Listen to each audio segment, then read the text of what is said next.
Welcome to a special program being produced today by the kids from Mr. Tyler Robison's yearbook class at the Chemawa School in Salem. We've been working with this class during the school year on a few things.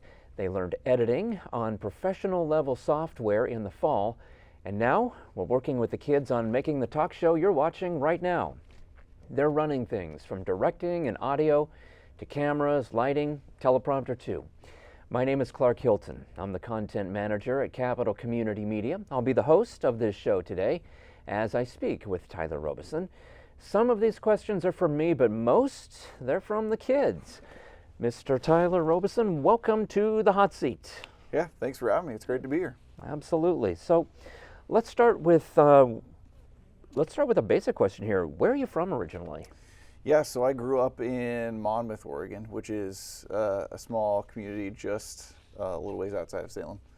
And my parents went to school at Western Oregon, which is in Monmouth, and loved the community so much they never left, and that's where I grew up. All right. So what did you envision yourself doing career-wise? Yeah, so I think, growing up as a kid who loved sports, I had the same dream that many little boys have of becoming a professional athlete. It became clear pretty quickly that I wasn't going to go pro in anything.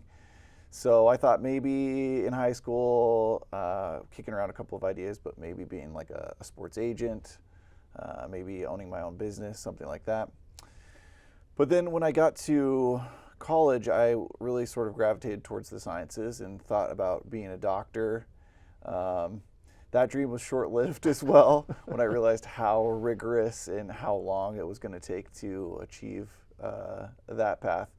So I knew I wanted to do something that was sort of more of a helping profession. So having family members that were teachers and educators, I was kind of gravitated towards that side of things. And so about my junior year of college, it became pretty clear that teaching was going to be a good route for me to go.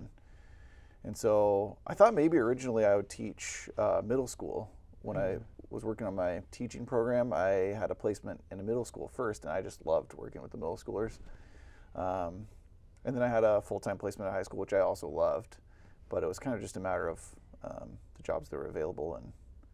And yeah, that's kind of how I ended up, I guess. Yeah. Teaching it kind of matched up to what I had envisioned. So And I feel pretty lucky. Sorry, where'd you go to school? I went to George Fox University in Newburgh. Yeah, okay.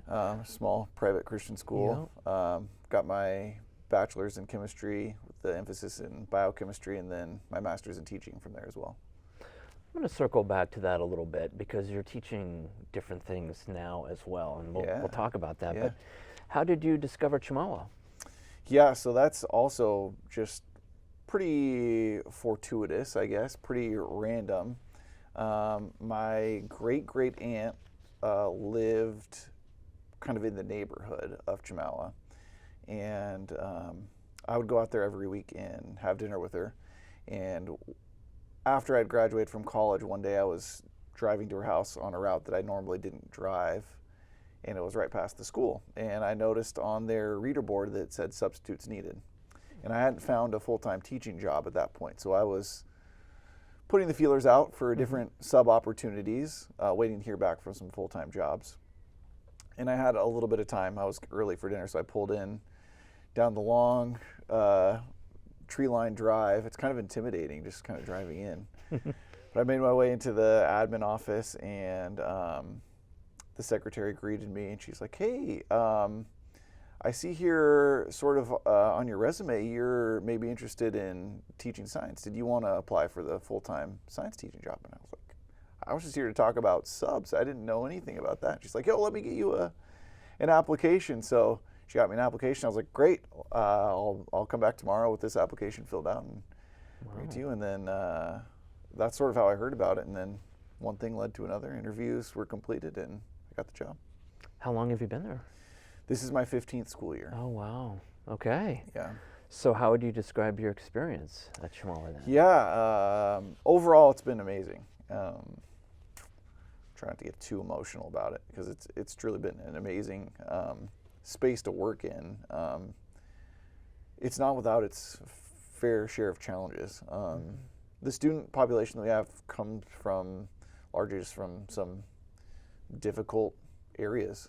And so it was very eye-opening to me as a new grad, a person who hadn't left Oregon, just seeing just the diversity of culture that exists within the Native American community.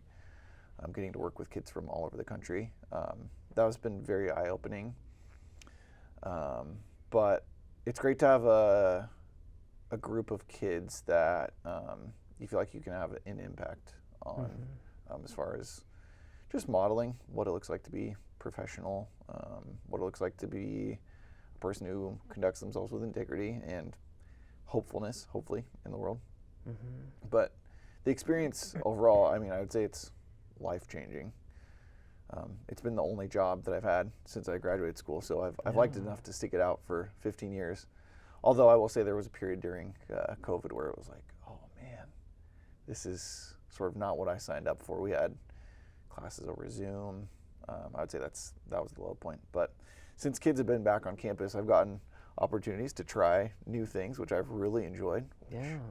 Maybe we'll get to later in the interview, but yeah, it's been great. It's been a really, really cool opportunity.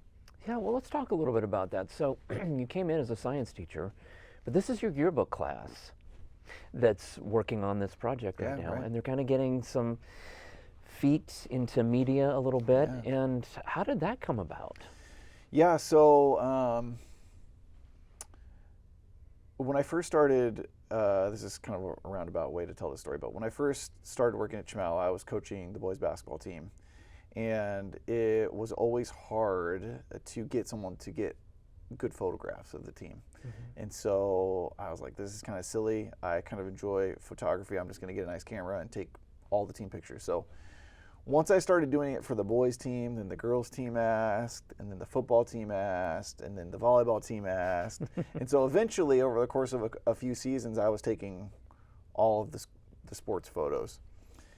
And from there, it just kind of expanded. And then after COVID, we had some grant money that the principal had approached me and said, hey, what would it look like to do a little bit more with sort of what you're already doing? She's like, just send me a wish list of things you might want. I said, oh, this is really exciting. Like, if I had an elective to teach, this is sort of what I would do, just because I'm interested in it as a hobby. Just more in the photography realm, but kind of dabbling in the media production. Because during COVID, I had made a couple of videos and was really working on the tech side of things, helping to get our staff up and running.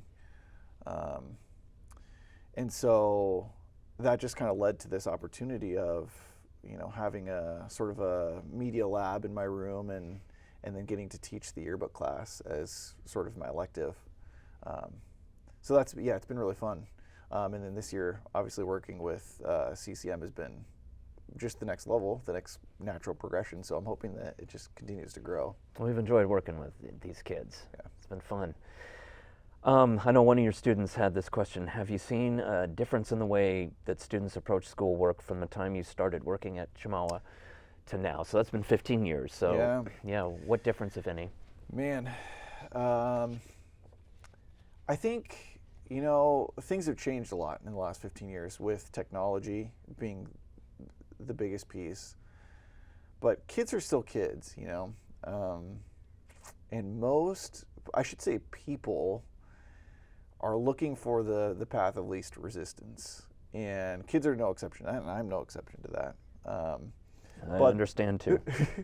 But the means that kids get there has just changed dramatically, and obviously my students will attest to, like, we've been talking a lot about smartphone use and what's responsible use of technology.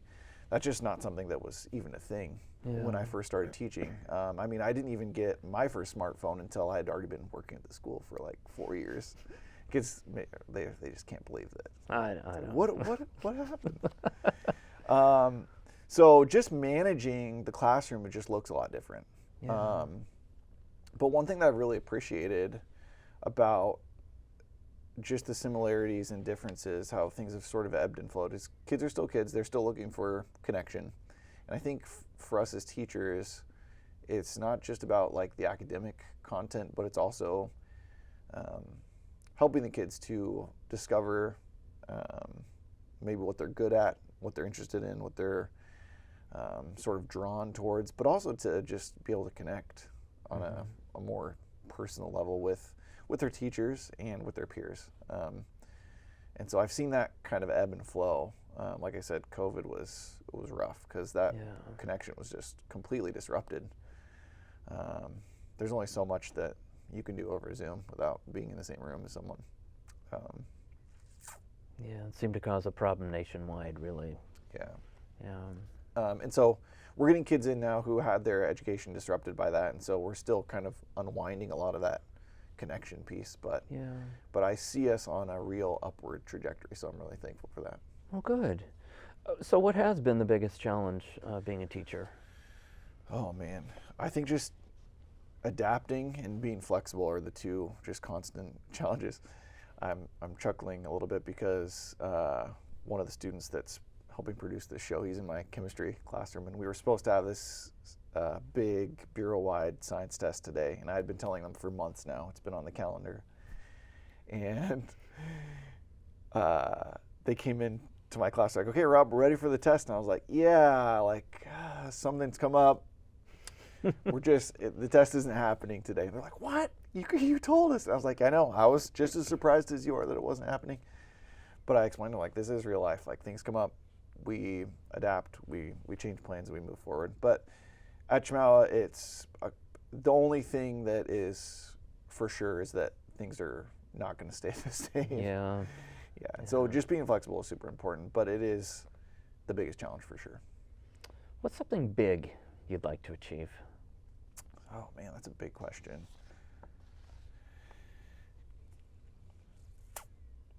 Yeah.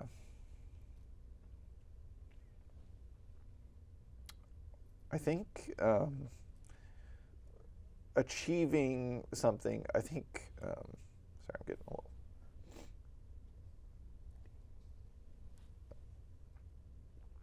I think one of the things I hope to achieve is just making sure that building lasting connections with my students. You know, and it doesn't happen all that often, but there are a handful of students that will keep in touch, you know, and reach out when these big life events are happening. And it's not about chemistry. It's not about Yearbook. It's about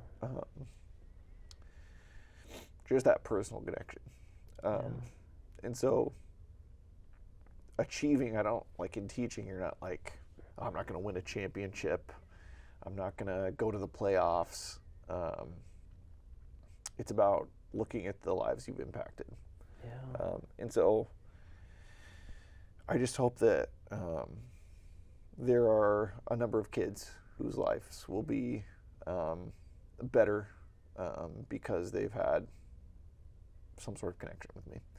I hope that's a legacy that I can leave behind. And eventually I'd love to have one of my former students come and be a colleague. I think I'm getting to that age now where that's like a reasonable expectation, where, you know, maybe some of my students will be inspired to become teachers. And not just because they love the content, but because they love working with youth. So I think that would be something that would be a top shelf achievement. Sounds like you're in the right place. Yeah. All right, so how about some advice that you'd give your yearbook class on how to approach working on a spread? This sounds like some inside baseball, but... Yeah, inside baseball. So a spread is 2 facing pages in the book. Advice, well, I'm kind of drawn more to symmetry when it comes to design, but that's my preference. But I would say, number one, like, make sure your captions are typo-free, because that just is not professional. Make sure your font is readable. Also, that's just kind of tacky. So those 2 big things. And then when you're selecting the photos, just make sure you're trying to tie the theme or the experience of the page together. I feel like because pictures are just so readily available on everyone's phones and Instagrams, you're scrolling. that it's easy to just throw stuff on a page without thinking about, like, what are we trying to capture about the moments that we're, especially in a yearbook, the moments that were relevant for the year into this one page, which is very few images. So just being picky about what you're throwing on there. And sometimes it's like, hey, these are the 3 pictures that we happen to get that are worth putting in, and you're kind of stuck with them. But then, arranging them in a way that looks desirable. I'd say that's my biggest advice. And get them done on time. Yeah, that's the big one. That's the big one. We gotta get them in for publishing. So what are some future areas you hope to see your yearbook class step into in this sense of media? Yeah, I mean, we're doing it right now. This is awesome. I mean, we're technically a yearbook class, but we're really more, I would say, media production. We've done, as you mentioned in the intro, some video production in the fall time. That was really cool. It's allowed us to produce a couple student spotlight videos that we've shown at assemblies. Nice. So that's been really cool. But I would love to just continue to expand just our capability of turning these things around. Because before you kind of get the flow, it's like, okay, we've got this raw footage, and now it's just kind of cumbersome turning it into a product. And I would just love for us to be more fluid in that, because I think there's just such a huge opportunity for storytelling within the video media, especially. And video podcasting, I think, would be something that would do really well at school. So those two fronts I'd like to just improve on. And then we kind of started from scratch with this year's yearbook crew. So all the kids that are in here, this is their first year. So that's really, really awesome to see just how much they've grown. And I'm hoping that a couple of them will come back and be leaders in the class next year. But and that would help us to build on that foundation too. Yeah. So how about you? What's the best piece of media you've ever created? Oh man, best piece. So our principal was able to get us a drone for just part of producing media, and so we've taken some really cool drone shots. And over COVID, we had to send the graduating class home early, so they didn't get to graduate. And so the principal asked if I would make sort of it's not really a tribute video, but more of just a video of the campus, just to send out for graduation. So I was able to fly the drone around and get a lot of just scenic footage of an empty campus that I just really enjoyed that whole process of making that. And I think that's my favorite piece of media. Nice. That I've made. Yeah. Nice. So I got one more question for you here. What life advice do you have for your students? And maybe even the kids who are producing the show today. Yeah. We've talked about this before, but I think just showing up is 95% of the battle. And then just giving your best. Committing to being excellent at something. Commit to being excellent at something. Yeah. Whatever that is. Whether it's being an employee, that's important. Being a spouse, being a parent. Just commit to being excellent. Yeah. Well, we appreciate your time today. Yeah, thanks for having me, man. Absolutely. It's been great. And thank you for joining us today for this special Chemawa School produced program. We've been working with the students from Tyler Robison's yearbook class to make a talk show that the kids are in charge of. You've been watching it. The class is operating all the crew positions and they're directing. Nice job, everybody. Give yourself a hand. And thank you for watching.